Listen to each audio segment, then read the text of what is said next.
Oh, that's how it goes.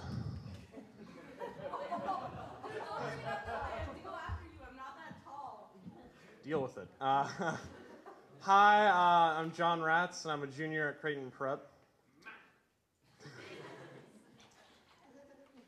What's painfully obvious to me is that people have mental databases crammed with stock phrases like, how about this weather, or how's it going, when they want to talk, but not actually say anything.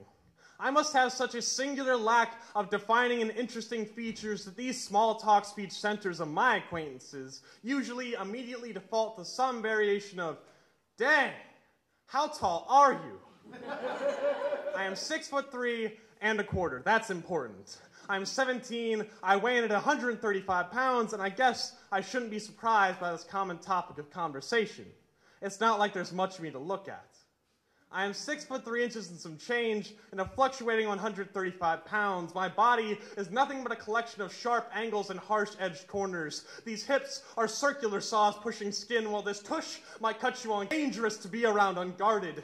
Each rib makes its own visible ridge where my skin, that taut epidermal drum, is pulled tight over it. Clavicle makes a fine cliff, don't you think? Can you hike your fingers across it? Discover where it snapped, how it mended into a clumsy shelf. I am 6'3" and pushing 140 pounds on the best of days. My father, my grandfather tell me, head up, shoulders back, use that height. But if I'm not slouching, then my head is a peak. My slopes these shoulders, piercing the cloud barrier of common ground like a lonely mountain. But mountains are supposed to be impressive and hefty. I'd be proud to be a mountain. Instead, I'm the sickly weed that grew too tall. Sometimes I stand up too fast, get dizzy, call it altitude sickness. Skinny, lanky, twiggish, gaunt, emaciated, cadaverous can all be applied without too much imagination.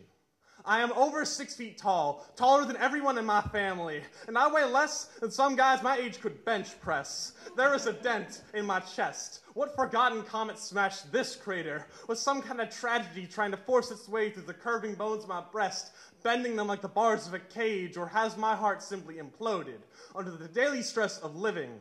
The skin has enough blemishes to connect the dots and reveal subtle insecurities. I, too, can feel my bones trying to grind their way through my skin. I am tall enough, and I do not think I'll be a twig forever.